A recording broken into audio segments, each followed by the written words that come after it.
Ha llegado el momento de escuchar la palabra de Dios. Un potente mensaje extraído de las Sagradas Escrituras. En la voz del pastor Carlos Hoyos. Más hermosa que hay. Dios no ha llorado por él. Verso 1, ¿cómo es que dice el verso 1? De la primera de los Corintios capítulo 11.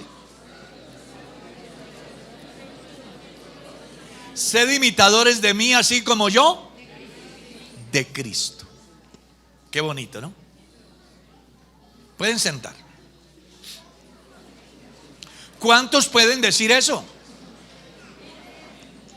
¿Cuántos pueden decir eso? Hermano, imíteme a mí, que yo soy modelo. ¿Cuántos pueden decir eso? Hermano, es que vea, yo soy un cristiano de oración, un cristiano de mucha fe, soy el que más evangelizo, soy el más generoso de la iglesia, soy la persona más abnegada por las cosas sagradas. Por favor, imíteme. ¿Pueden hacer eso?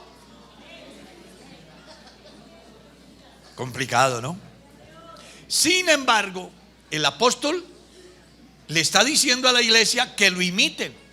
El tipo tenía una alta autoestima y su conciencia le decía que estaba haciendo lo correcto. Creo que ahí es donde radica el éxito del cristiano. Cuando los cristianos no se mueven por lo que la gente dice u opina, sino por sus convicciones, por su relación íntima con Dios, donde actúa de una manera íntegra y además su testimonio o el espíritu le da testimonio de que su proceder es correcto. Pablo era un hombre que creía en la influencia del Espíritu Santo en la vida del hombre, en el desarrollo sobre la faz de la tierra. Y en esa condición, él, hombre lleno de Dios, tenía la autoridad espiritual y la autoridad moral para decirle a la iglesia que lo imitaran. Muchas veces nosotros decimos: no, hermano, no me mire a mí, no me mire a mí, mire al Señor. Pero la gran verdad es que usted y yo sí debemos de ser ejemplo, porque somos cartas ¿qué? Leídas. ¿Y cómo fue que dijo Jesús? No se coloca una luz debajo del cajón, sino encima de la mesa, para que alumbre a todos. ¿Y cuál es la conclusión? Así alumbre vuestra luz delante de los hombres, para que glorifiquen ellos a Dios por nuestro buen comportamiento. Yo no sé si ustedes alguna vez habrán visto que se escuchan muy buenos testimonios de hermanos. En mi caso personal, un día una señora me llamó y me dijo: pastor, necesito una niña de su iglesia para que trabaje, aquí tiene todas las prestaciones. Y he acudido a su iglesia porque las niñas que van a su iglesia, esas no me quitan el marido. Bueno, ella sabía que las cristianas son mujeres correctas. Ella tenía recelo con su hombre y decía: yo no puedo traer a cualquier mujer aquí a que me ayude, porque a lo mejor me resulta enamorando el marido o me resulta robando lo que tengo acá. He escuchado a gente diciendo: a fulano de tal, ese hombre es muy delicado, yo le puedo entregar las llaves para que entre a mi casa y salga a mi casa. Pero también uno escucha: uy, ese tipo es un ladrón, es un irresponsable, no cumple ni años. Bueno, que digan eso de cualquiera, pero de un hijo de Dios, que no digan eso, porque debemos de ser imitadores del Señor Jesús. Y si nos comportamos a la altura como verdaderos hijos de Dios, el mundo tendrá que decir que somos diferentes. Y ya usted seguramente, cuando se ha equivocado delante de las personas que no son convertidas, dígame qué le dice: oiga, pero los evangélicos no actúan así, ¿cierto? ¿Qué le están diciendo? Que ellos pueden hablar y decir, pero ellos saben que ser cristiano marca la diferencia. Así que Pablo dice: necesito que ustedes me imiten así como yo he imitado al Señor Jesús. Y luego en el verso 2 los elogia. Observen lo que dice: os alabo, hermanos, porque en todo os acordáis de mí y retenéis las instrucciones tal como os las entregué.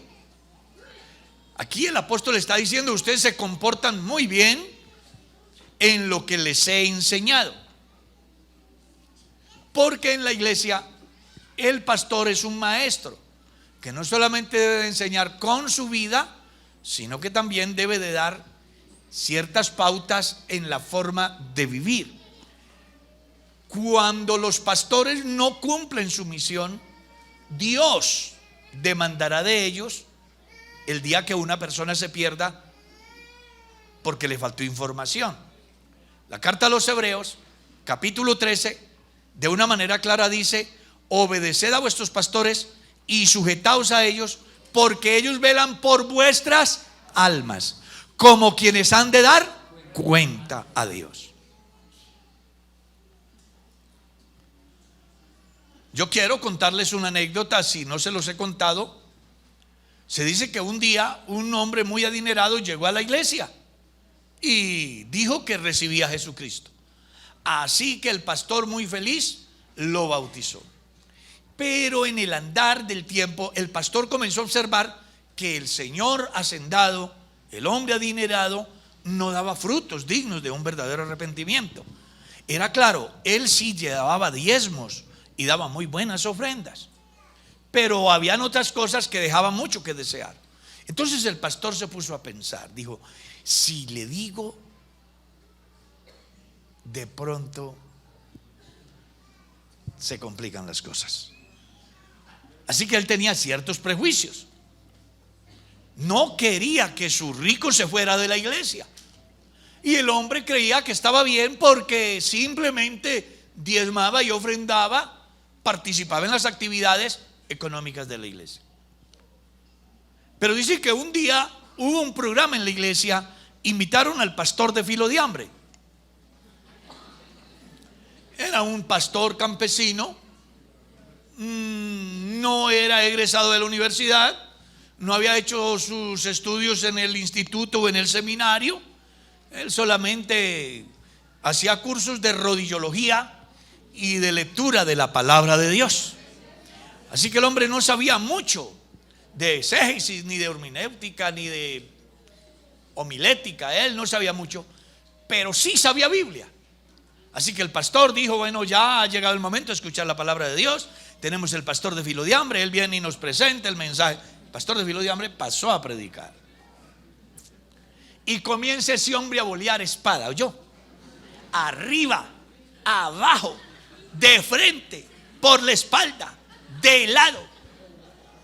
Mejor dicho, cuando hablo de espada, hablo de la palabra de Dios. Porque la palabra de Dios es como espada de dos filos que penetra hasta las coyunturas, los tuétanos, y discierne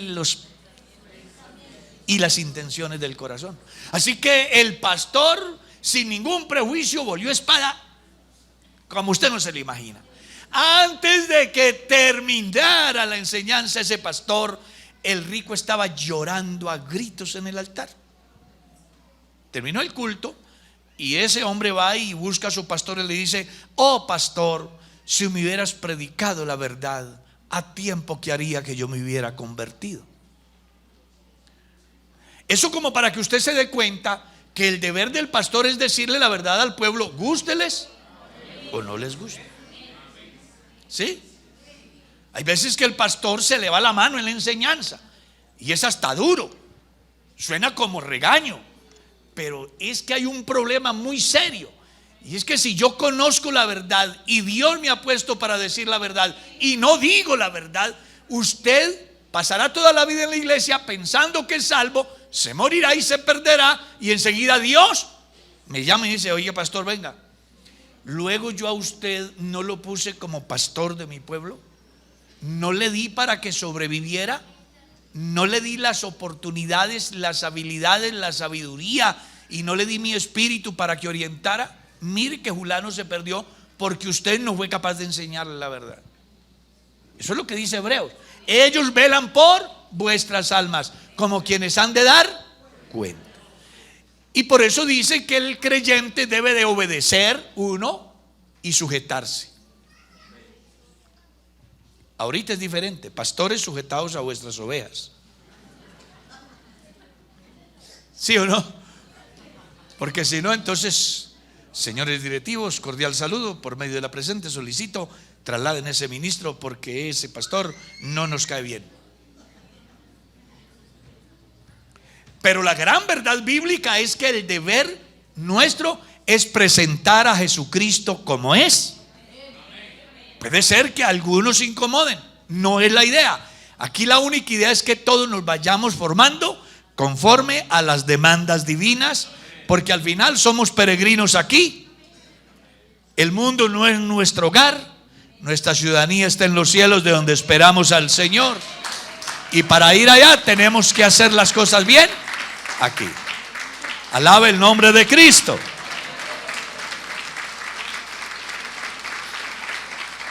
Se había presentado una problemática en la iglesia de Corinto y tenía que ver con el orden. El orden en el campo de la familia. Algunos, cuando leen este pasaje, dan varias interpretaciones y yo quiero hacérselas saber para que tengan idea de qué se trata. Si ustedes leen el verso 3, él comienza hablando acerca del orden de autoridad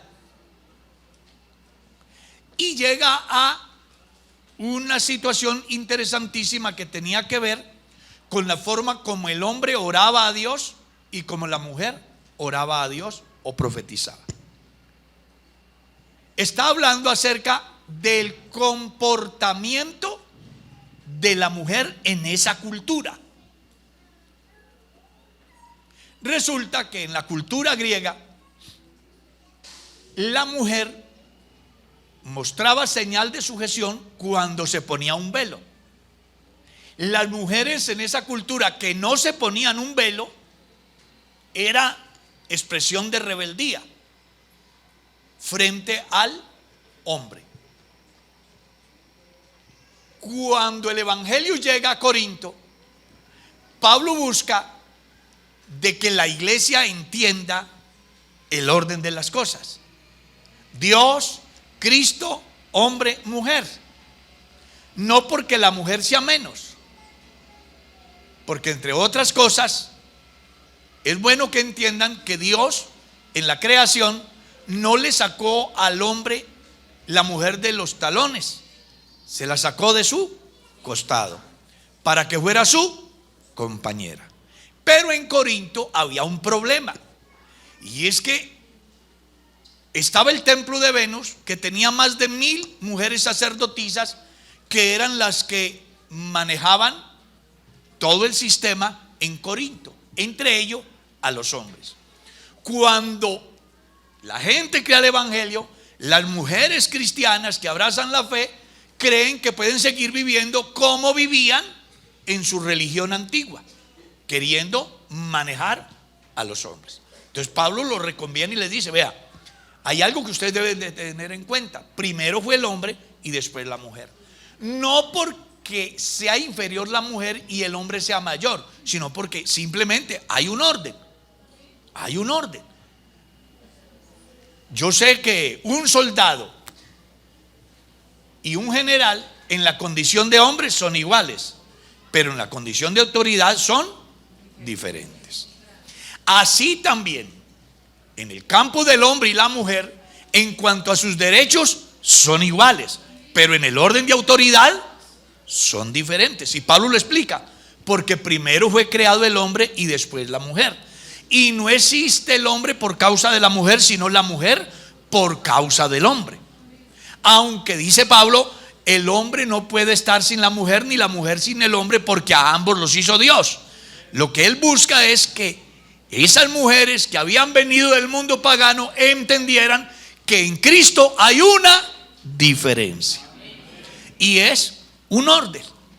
Y el orden radicaba en eso: que si entre los paganos las mujeres tenían señal de autoridad en cuanto a sujeción por un velo, cuanto más en la iglesia la mujer debía de mostrar su condición de sujeción, dejándose crecer su cabello por causa de los ángeles. Porque parece que el pensamiento paulino en ese campo es que si una mujer se motila, los ángeles la ven como alguien que se rebela, que está en contra del orden establecido. Yo no sé la gente de por aquí cómo será, pero en mi tierra, en mi niñez, cuando las mujeres peleaban con su hombre, lo primero que hacían era ir a motilarse, que era una forma de protestar contra el comportamiento de su hombre. Así era. Si un hombre llegaba a la casa y encontraba a la mujer mutilada, rebelde, era una cultura. ¿Ya? Entonces, la conclusión del pasaje en sí es que Pablo dice que a la mujer cristiana en lugar de velo le es dado él, y por eso enseña que el hombre debe de vivir peluqueadito y la mujer dejarse crecer el cabello. ¿Ya? ¿Estamos claros? Ahora, hay otra interpretación que la manejan algunos movimientos llamados evangélicos. Hay un movimiento que llama la luz del mundo. Entonces las mujeres andan a toda hora, sobre todo para entrar a la iglesia, con un velo, y creen de que ese velo las hace más santas. No, eso era un fenómeno cultural que en ninguna manera implicaba santidad. Era un prejuicio social que de alguna manera afectaba la autoridad en la familia, pero que en el campo del cristianismo no tenía que ver nada con su salvación.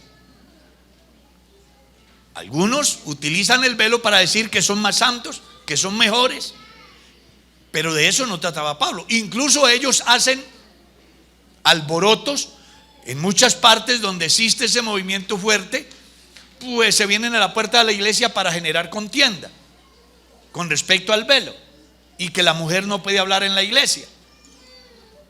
¿Ya? Pero Pablo en el último texto, leámoslo, lo que dice el último texto de ese párrafo, verso 10: con todo eso, si alguno quiere ser contencioso, ¿qué? Nosotros no tenemos tal costumbre, ni la iglesia de Dios. Porque en razón a eso se daban contiendas entre los cristianos. Si se hacía o no se hacía, si estaba bien o no estaba bien. Pablo dice: les estoy orientando, pero no quiero seguir discutiendo sobre eso. Ya les he dicho cómo es que se comportan los cristianos. Así que si hay alguien que quiere contender, que se olvide que los hijos de Dios no somos contenciosos, somos adoradores, somos servidores, somos hijos de Dios, somos salvos. Alaba el nombre de Jesús. Pero hay algo que me llama la atención de la enseñanza paulina aquí. Observe, en el versículo 17, él dice: pero al anunciaros esto que sigue, no os alabo. En el primer pasaje encontramos: os alabo, hermanos, porque se habían ceñido al orden que él había estipulado. Pero aquí ya no los alaba porque se ha presentado un problema en la iglesia y está relacionado con el comportamiento como comunidad. Resulta que dentro de la iglesia habían divisiones, habían conflictos entre los hermanos, seguramente habían celos profesionales. En las iglesias es muy factible que se presenten discusiones por ciertas situaciones. Voy a colocar aquí un ejemplo. A mí se me ocurre dar una enseñanza que la hermana Olguita o la hermana Nubia la escucharon del pastor X, Y o Z totalmente diferente. Y entonces dicen: pero así no enseñó el hermano Vicente, así no enseñó el hermano Ezequiel, ¿cierto? Eso. Y entonces comenzaban a hacer tumulticos. Oiga, yo creo que el pastor, no, pero es que mire, no, pero es que el hermano. Y formaban divisiones entre ellos por cosas que no tienen sentido. En el tiempo moderno yo he conocido y viví al principio de mi vida cristiana cómo los cristianos discutían sobre un texto de la Biblia. Incluso algunos lo escuché hasta ponerse colorado acerca de que si Adán tenía ombligo o no tenía ombligo. Y eso generaba malestar entre ellos. Recuerdo que alguna vez me preguntaron a mí que si yo qué opinaba. Yo le dije, si tiene ombligo no me importa, y si no tiene tampoco. Que tenga o que no tenga, a mí no me interesa. A mí lo que me interesa es que Cristo murió por mis pecados. Eso es lo que le debe de importar al cristiano. Pero en la iglesia había ese fenómeno, discusiones entre ellos. Miren lo que dice: pues en primer lugar, cuando reunís como iglesia, oigo que hay entre vosotros ¿qué? Divisiones. Y él dice, y en parte lo creo, porque es preciso que entre vosotros hayan disensiones para que se haga manifiesto entre vosotros los que son, porque esas discusiones producían resultados. ¿Cuáles? Yo no vuelvo a esa iglesia, tienen falsa doctrina, ese pastor es cismático, esos creyentes son egoístas, ahí alteran la palabra, y se largaban. Pero los que eran fieles decían, así me quiten la vida, aquí me voy a quedar, porque a quién tengo en el cielo sino a ti, y fuera de ti nada deseo en la vida. Entonces el apóstol dice, eso es necesario. Ahora, yo no sé si ustedes habrán mirado alguna vez creyentes que se han ido de la iglesia hablando mal de la iglesia. ¿Han oído hablar? Venga hermano, ¿y qué pasó? Yo no volví allá. ¿Y por qué? Ese pastor es muy orgulloso, eso a él no le importa sino la gente de plata. Dice, ese pastor no hay no pedir plata, a mí no me gusta porque todo es dinero. Yo no volví a esa iglesia porque ese diácono es hasta de mal testimonio y ahí lo tienen de diácono. Pues él cree que está haciendo mucho. Mentiras. Lo que está diciendo es que no es aprobado por Dios. Porque los hombres y mujeres que son aprobados por Dios, nos sucede lo que le sucede a una plaga que casi nadie quiere. ¿Se acuerdan lo que decían los viejos?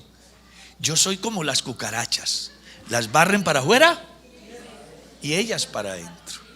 Cuando uno ha conocido a Dios, pueden decirle lo que sea, pueden quererlo sacar, pueden encontrar los obstáculos que sea, pero es que definitivamente ¿a quién iremos? Solo tú tienes que alabe el nombre de Cristo. A su nombre bendito la gloria.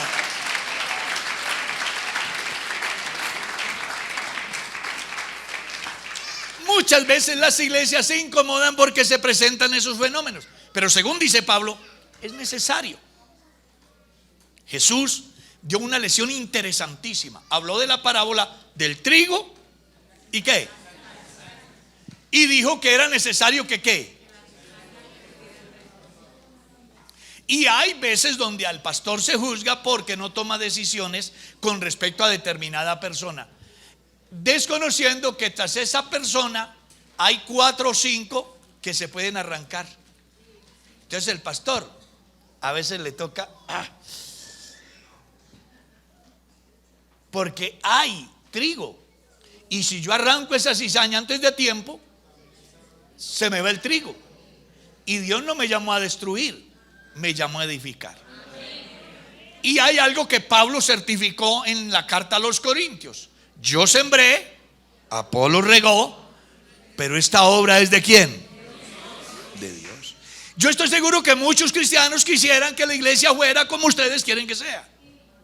Ya, pero el pastor, cuando yo llegué aquí, ¿puedo tirar esta piedra o no la puedo tirar? ¿La puedo tirar? ¿Me autorizan?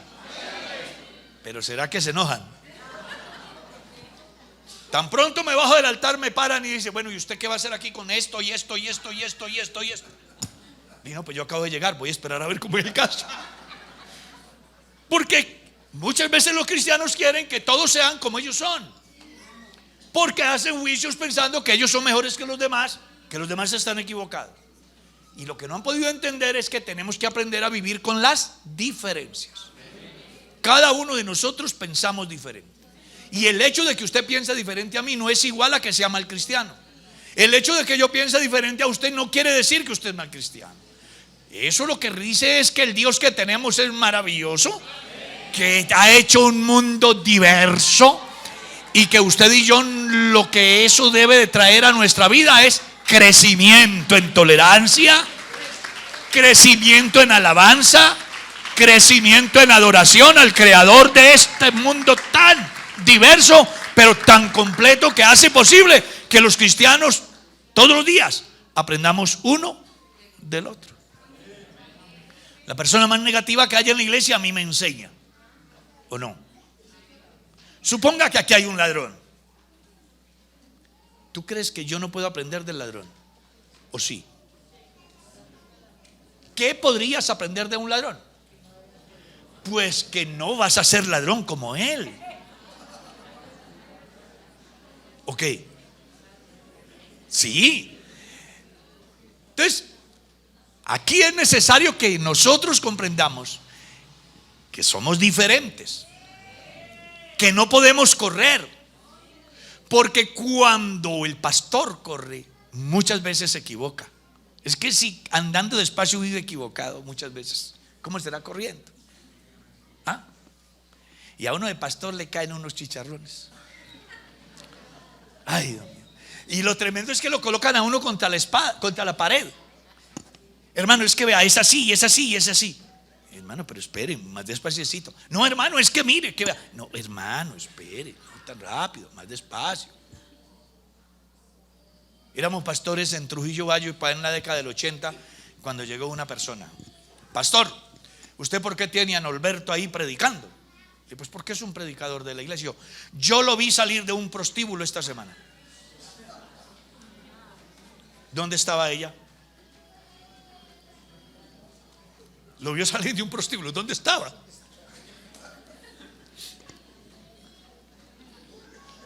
Y bueno, yo voy a investigar a ver qué pasó, porque era un predicador de la iglesia. Entonces me dijo, sí, es uno que le falta la oreja. El hermano le faltaba una oreja. Pero yo no podía creer eso. Si Norberto es un gran hermano, no puede ser. Pero juro de que había que hacer algo que no era digno. Yo lo llamé y le dije, venga hermano, cuénteme, ¿dónde estuvo usted tal día a tal hora? Pero él no sabía de qué, tras qué iba yo. Ese día estaba yo en un culto arriba en la vereda de Santa Inés. Ese día tuvimos una vigilia hasta las 12 de la noche. Ah, bien hermano, está bien. No más, no hice escándalo, nada. Llamé a la familia de los hermanos donde se hizo la vigilia. Venga hermana, ¿y cómo estuvo la vigilia? Y un hermano muy lindo. ¿Y quién predicó? El hermano Norberto. Dios lo usó. No puede ser que Norberto sea omnipresente, esté en un prostíbulo y esté predicando.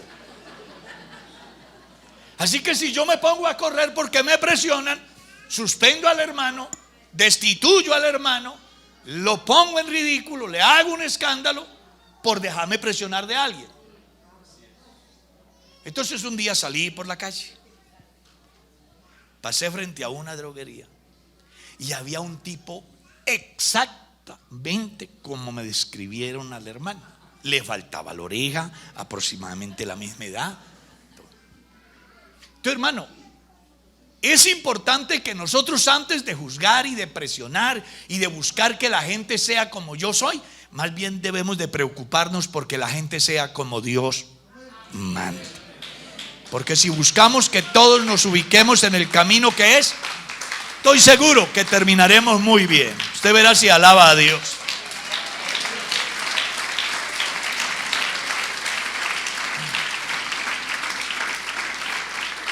Aleluya.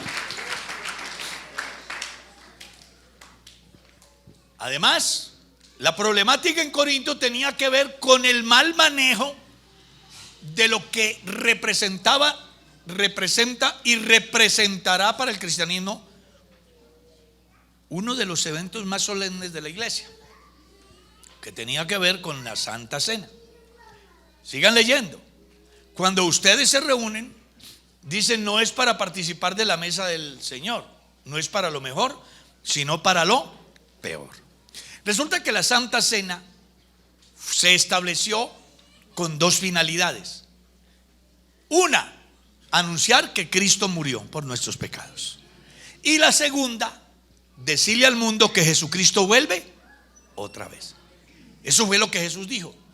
Cada vez que comáis este pan y bebáis esta copa, la muerte del Señor anunciáis hasta que Él. Eso es lo que dice.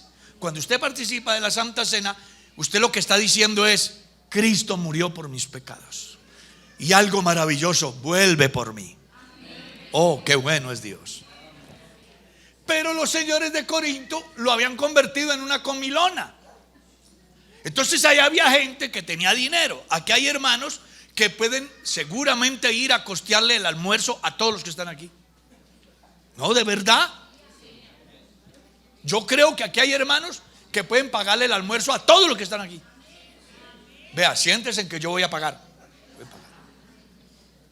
Porque Dios los ha bendecido. Y que Dios los bendiga más. Porque he visto que esos hermanos que Dios los ha bendecido son generosos.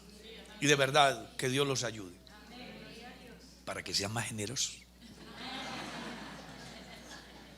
¿Sí o no, hermano William?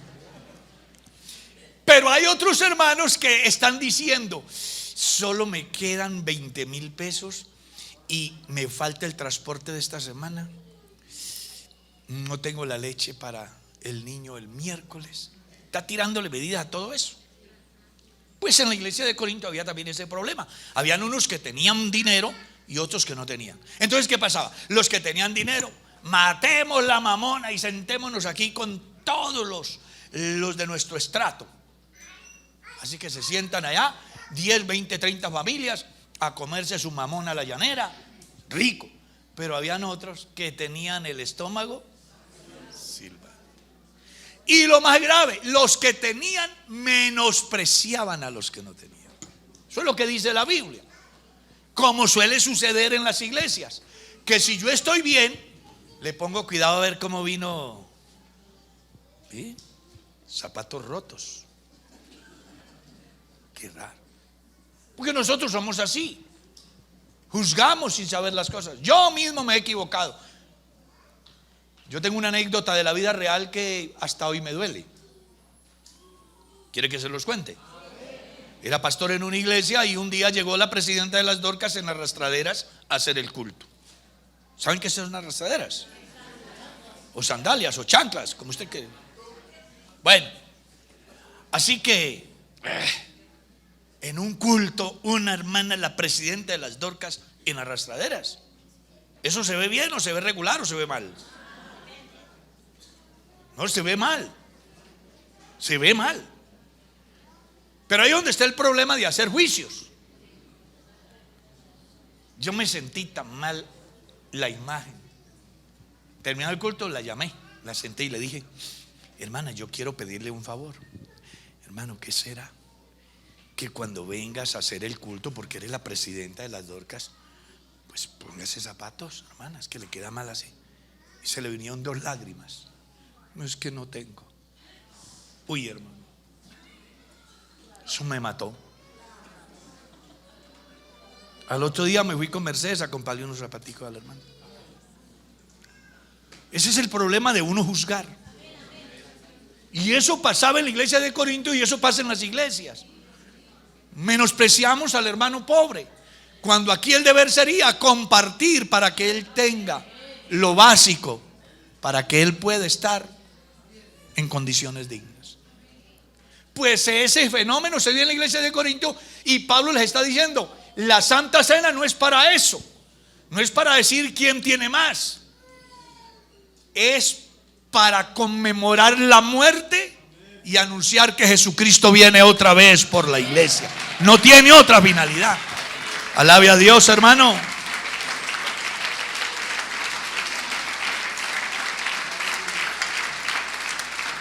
A su nombre, gloria. Dice el verso 20: cuando pues os reunís vosotros, esto no es a comer la cena del Señor, porque al comer cada uno se adelanta a tomar su propia cena, y uno tiene hambre y otro ¿qué? Se embriaga. Unos tenían tanto que hasta para emborracharse había, y eran es que cristianos. Y otros no tenían que comer, cuando la filosofía de la Santa Cena no era esa. Pablo los está llamando a que se ubiquen en el sitio. Y luego les dice: es que no tienen que comer en casa. Vénganse llenos de la casa para que no maltraten a los hermanos más necesitados. Porque es que la Santa Cena no es una comilona, es algo simbólico. De ahí que en la iglesia ustedes observan que se da una copa de vino y un pedazo de pan sin levadura, que es el símbolo del cuerpo y de la sangre de Cristo, y que debe de hacerse, porque de alguna manera es traer a memoria lo que fue dicho desde el Éxodo. En el Éxodo, capítulo 13, ustedes van a encontrar que Moisés instruye al pueblo y les dice: vea, hagan la Pascua, y sucederá que esto será por generaciones y generaciones. Mañana, cuando vuestros hijos os preguntaren qué quiere decir esta ceremonia, decidles que vosotros fuisteis esclavos en Egipto y que Jehová os sacó de allá con mano fuerte y brazo extendido. Y esto debe de repetirse para que nunca se les olvide. En las iglesias donde se olvida la obra de Cristo, son iglesias que les va a pasar lo de la iglesia de la Odisea, que llamándose en iglesia no son iglesia, que llamándose en ricos son pobres, que llamándose en que tienen mucha visión están ciegos, que pensando que son generosos son miserables, que creyendo que están vestidos están desnudos. Por eso cuando se conmemora o se hace el servicio de Santa Cena en la iglesia, siempre se le dice al cristiano: tenga en cuenta que esto representa para el cristiano algo muy grande, y es que hubo uno que pagó mi deuda. A usted no se le olvide nunca eso. A usted olvídese la mamá si quiere, olvídese el papá y olvídese de los hijos y olvídese de la cuenta bancaria y olvídese de la finca y lo que quiera, pero no se le olvide que usted es el fruto del Calvario. Jesús murió por tus pecados y los míos. No se le olvide nunca. Alaben el nombre de Cristo. En la medida que usted lo tenga presente, hará que su comportamiento se ajuste a las exigencias divinas. Alabanzas al Señor. Necesitamos cristianos que no se les olvide el Calvario. Cuando a los cristianos se les olvida la obra de Cristo en la cruz, tienen dos problemas serios. El primero, que pueden comportarse como cualquier mundano sin darse cuenta que hubo una obra perfecta. Y el segundo, que llegan a fallar, a pecar, y como no tienen en cuenta la obra de Cristo, se dejan condenar. Pero aquí hay una gran bendición esta mañana. Todavía se predica que Cristo murió por nuestros pecados y que resucitó para nuestra justificación y que regresa por segunda vez para llevar a los que le estamos, ¿qué? Uno que lo esté esperando y lo alabe.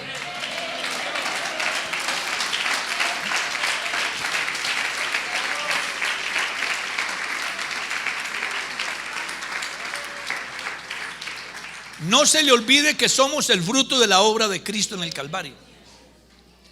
Esta iglesia no la fundó Martín Lutero. Esta iglesia no es el resultado de un soñoliento. Esta iglesia es el resultado del amor de Dios. De tal manera amó Dios al mundo, que ha dado a su Hijo unigénito, para que todo aquel que en él cree, ¿qué? Sino que tenga, ¿qué?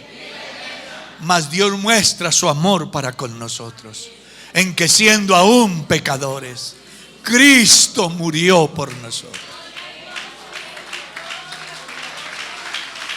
Aleluya. Y eso era lo que debía de unir a la iglesia. Eso era lo que debía llevar a la iglesia a congregarse para recordar la obra más grande hecha a favor de la humanidad. Y ellos hacían lo contrario. Ojalá que usted comprenda que al hermano pobre no se puede menospreciar. Si logras ver una hermana que viene con su falda o su vestidito manchado y tú tienes muchos o tienes con qué, no la humilles, sino invítala algún día y dile: yo quiero hacerte un regalo. Ve y cómprale un vestidito. No le diga por qué, para que no le haga sentir mal. Comparta con ella, comparta con él. Es su hermano. ¿Escuchó eso? Yo soy hijo de papá y mamá, pero les hago saber, ustedes son mis hermanos. Y yo espero que me acepten como hermano vuestro. En la medida que aprendamos a entender que somos una familia y que debemos de luchar juntos por el bienestar en todos los campos, Dios se agradará. Y estoy seguro que la bendición de Dios no tardará. Terminaremos esta carrera y al final podremos decir: el Señor es nuestro ayudador. El Dios de Jacob está con nosotros.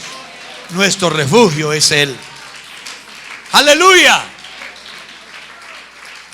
Así que los invito para que cada día seamos mejores y entendamos el verdadero significado del cristianismo. Cuando somos cristianos se nos olvidan las clases, el color,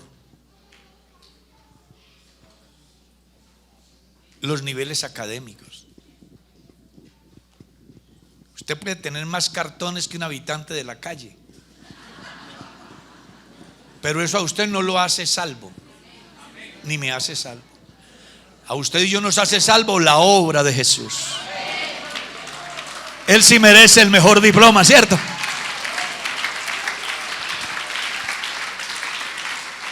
¿Quieren dar gracias?